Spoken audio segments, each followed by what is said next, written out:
All right, so this recording is to help with the lab coming up this week, the dissolved oxygen lab. So if you're on your homepage, if you're up to date with everything, then you can find the activity under the class plan, but in case you end up doing this late, you're going to want to go to plan and find when we did it in class. So based on this recording, we run into the Unit 3 lab on November 10th, or you're looking for 3.06. So 3.06 dissolved oxygen, click more. All right, we're going to start in the lesson introduction. So lesson introduction, this brings you into kind of just basic idea. Keyword that you're going to want to make sure you know is eutrophication. All right, so that's definitely something you want to make sure that you have learned about before completing this lab. Some goals for the lesson. Then big thing, you need your student guide. Okay, so student guide lesson 6. If you scroll down in here, has some of the materials you might need, purpose, background, and specifically down here, the procedures. Okay, so you'll want to get that out of the lesson introduction. All right, and then if you continue on laboratory dissolved oxygen, so this is where you're going to do that learning about eutrophication. You can scroll through this stuff, give you some examples and describe what that is. And then the investigation, this is where you're actually going to now start your lab once you have a good understanding what eutrophication is. All right. So laboratory guidelines, those are more safety things. With this stuff, you want to make sure if you get anything in your eyes that you have something handy to clean them with. And this one, especially since one of our chemicals is sodium hydroxide and a couple of them say on their corrosive, those goggles that came with your kit, you should wear those, right? So they're safety glasses. All right. And then, again, something I would grab before you start the lab is the lab report. All right. And another thing, this lab requires yeast, activated yeast, activated dry yeast that you put in water and warm it up. So if you don't have that at home, I have made accessible the link to the virtual version of this lab. You can use the exact same procedure. For the most part, everything's the same. Yeah, honestly, everything's the same. The only big, huge difference is, as far as getting your yeast going, you just take a spoonful of it, dump it in the beaker that's sitting there on the table when you're ready, and then your yeast is ready. Okay? Otherwise, the procedure is the exact same as everything else. But let me get this lab report. All right, when you open it, make sure you hit that enable editing button. All right, so a couple of things. We've got procedure directions for phase 1, 2, and 3. All right. Then some applying of things. Because I know I might have some kids doing the virtual portion of the lab, which doesn't have this option built in. These last 3 points for doing the finding the sample around your house, I'm going to make those 3 points extra credit. All right. So this question 6 is going to be optional. Okay. But you can earn extra credit for doing it. So I'm going to minimize this for right now. And again, remember this link here. If you need to do the virtual lab, that is fine. You're not going to lose any points for doing that. But it's more fun if you do it in person, in my opinion. So let's go to the student guide again. And I'm going to kind of share my screen with this and my presenter where I have my equipment. Okay. All right. So in your kits, there's a bag that contains these different reagents, A through D, all right, with dissolved oxygen. You should have a pipette in a thing of plastic that's in a separate bag. It's in a different one. And then in the bag with these dissolved oxygen reagents is your test tube, all right? So not quite a test tube, but we can still use this one. you'll need some regular tap water, which I actually need to go grab, so I'll be right back.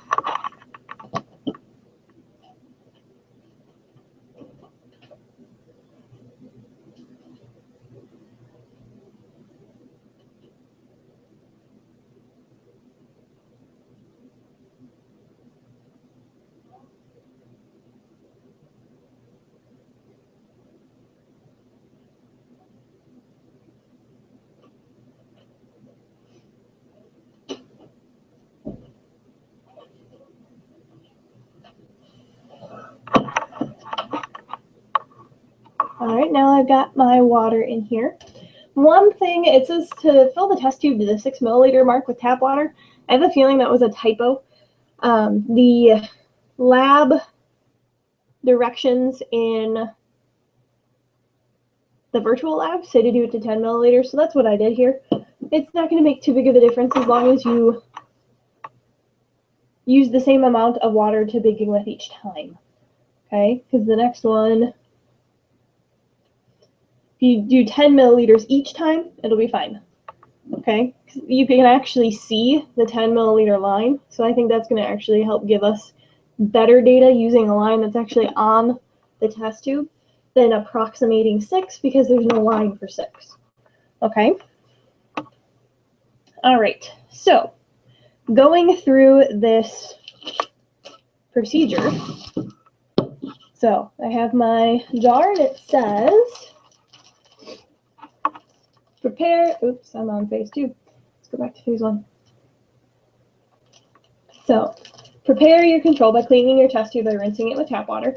So I did that, and then I filled it up to 10 milliliters. Okay, I'd say use 5 or 10, something that actually has a mark on the test tube. Then it says add 5 drops of reagent A. Once I get the bag open, I will do that. Sorry if you're hearing all the crinkling of the plastic here. Okay, so reagent A. I'm going to open my test tube. Again, with these droppers, you really got to try your best to make sure that you are getting the exact number in. So I've got 1, 2, 3, 4, 5. So squeeze gently, go slow. That way you don't end up getting more drops in than you need. All right. All right. So close the test tube with the stopper and swirl it to mix gently for 2 seconds. Place your thumb on the stopper as you mix gently. Okay. So our cap holds pretty tight. It's a little bit better than a stopper, but use one of your fingers to hold it, and then you're just gonna swirl. Do not shake it. All right. You're just gonna swirl it a little bit, couple of seconds. Then we're done with that step. Then it says open test tube, add 5 drops of O2 reagent B. So again, I gotta get the bag open.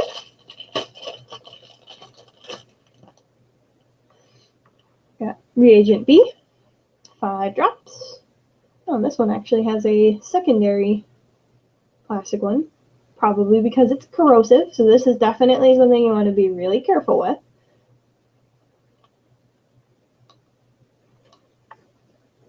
Don't use your teeth to get it open, something like that, because this is not something you want to be ingesting. So if you can't get it open with your hands, grab scissors. All right, so now I'm going to do 5 drops of this. If you get any of this somewhere else on your hands, wash it right away. So 1, 2, 3, 4, 5. Seeing a color change here.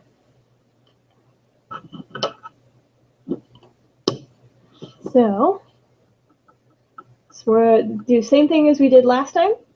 I'm going to swirl it for a couple of seconds. And also, another thing I'm noting change-wise is it kind of looks like there's something in the water now. And then before we move on to the next step, it says to wait for 2 minutes. Okay, so I have my cell phone handy. There should be a timer in your kit too, but just something to count down for 2 minutes. Okay, so in the meantime, I'm going to get the rest of my equipment open.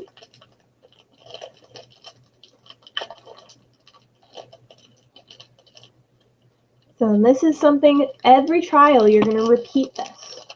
Because these three reagents, A, B, and C, they prep us for reagent D, which is going to be able to tell us how much oxygen is dissolved in the water.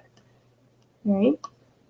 So reagent D is our test for oxygen, but it won't work unless we have these other reagents set up in there correctly.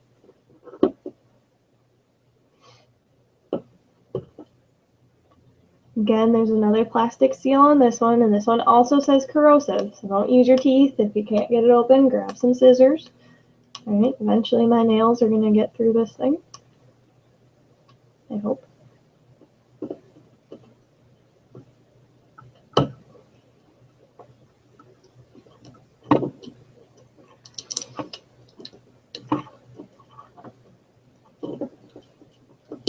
There we go.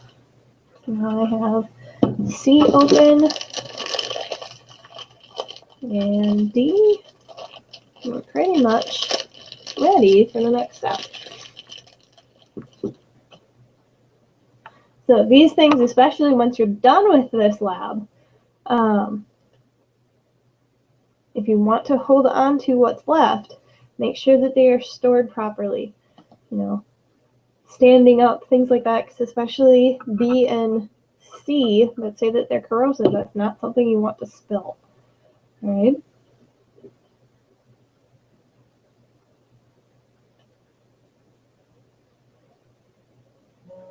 All right, so ready for step 8. Open the test tube and add 5 drops of O2 reagent C.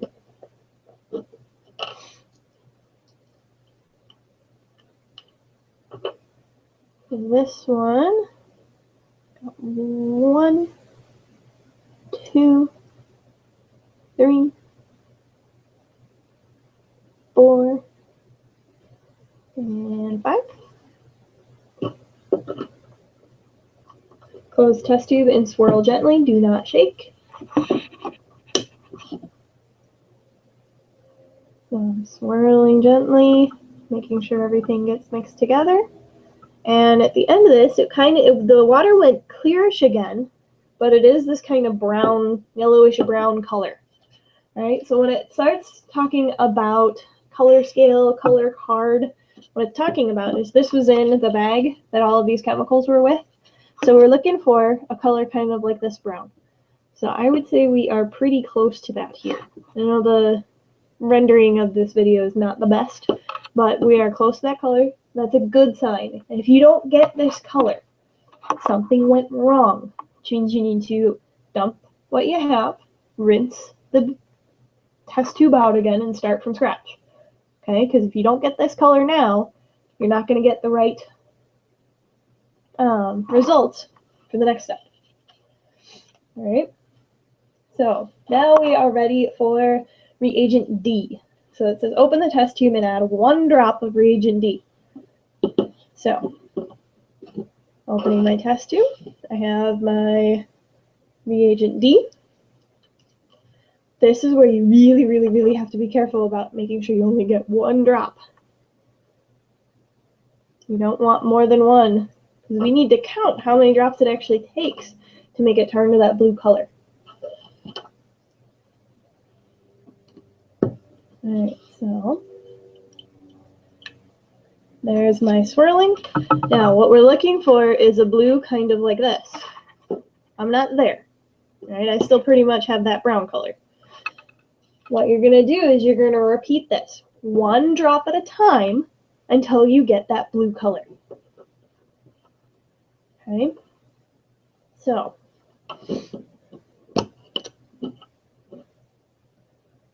add 1 more drop. This makes 2. Putting my lid on, I'm putting the cap back on reagent D just so I don't spill it. Swirl. Still looks brown to me. And I'm going to keep doing this 1 drop at a time until it turns blue. And I want it to be as close to the blue on the card as possible. So here's drop number 3.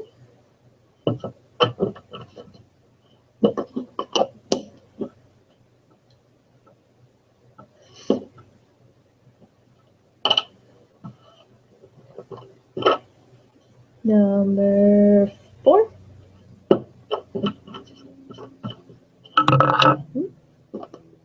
Let's just knock over some bottles. That's why I keep them closed when I'm not using them. So there's drop number 4. Still yellow. It's a little less. Getting a little lighter, but it is still not blue. So let's add drop number 5. So again, be careful. Don't rush this. You don't want to accidentally get too many drops. Because if you add an extra drop and it ends up being blue, you're not going to know which drop actually caused the change. So there's 5. Let's try 6.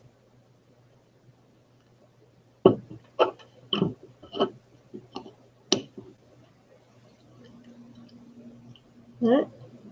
I'm getting even lighter, but I'm not blue yet.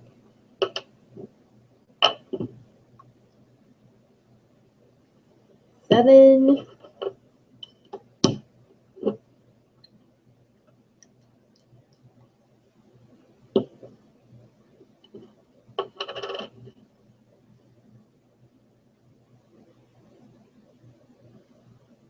8.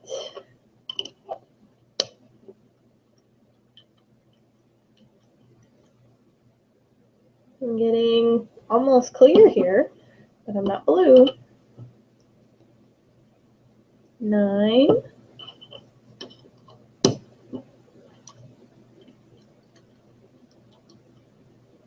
Even clearer, but I don't have this bright blue yet. All right, that's what I'm shooting for.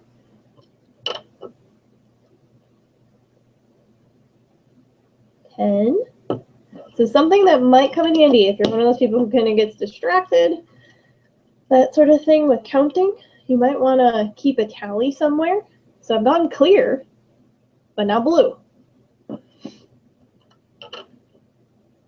So 11. I'm probably getting close.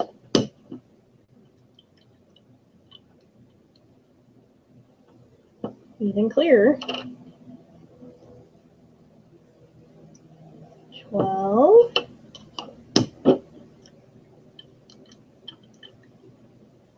Ooh, I'm getting a little bit of a blue tint here, but I'm going to add another one, see if I can get it to be more blue like that one. 13.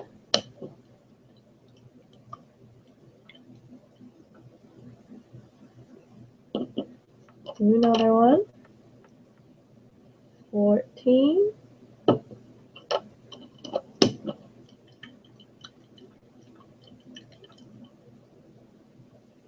Got a bluish tint. 15.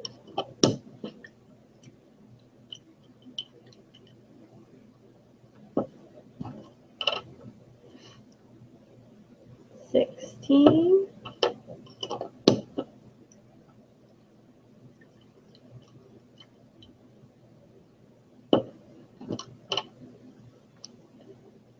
17.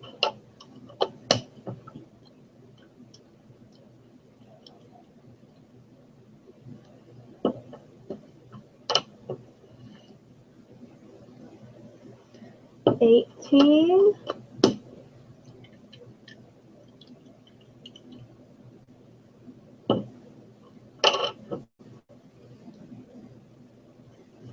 19.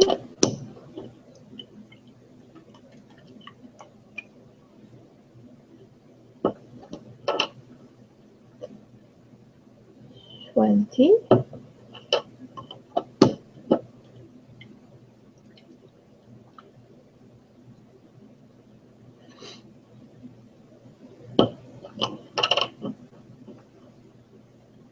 21.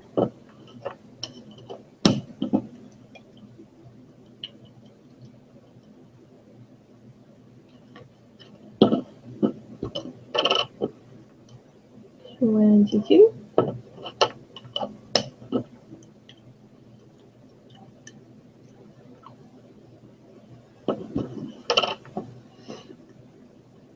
23.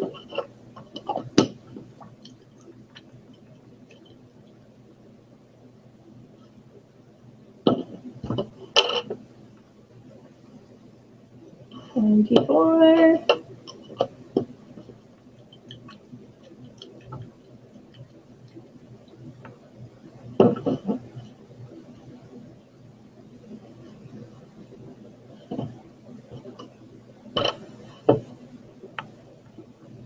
25.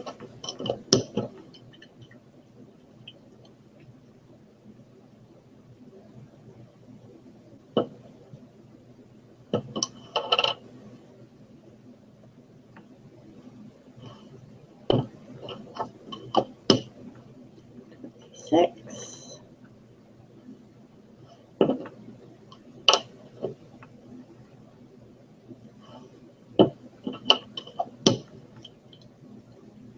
27.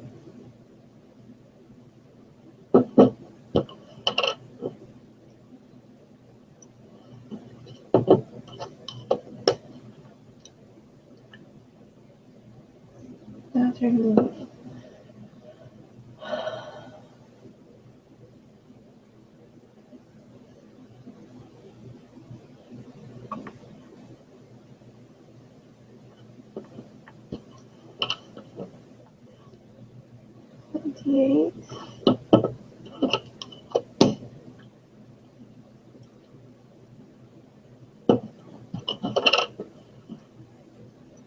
9.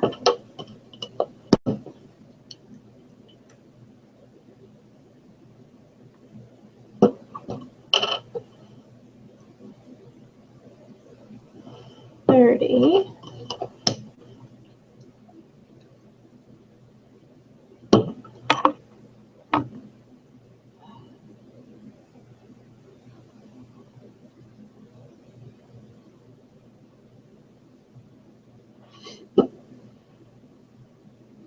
'Not getting the light blue, and honestly, it doesn't even look blue anymore.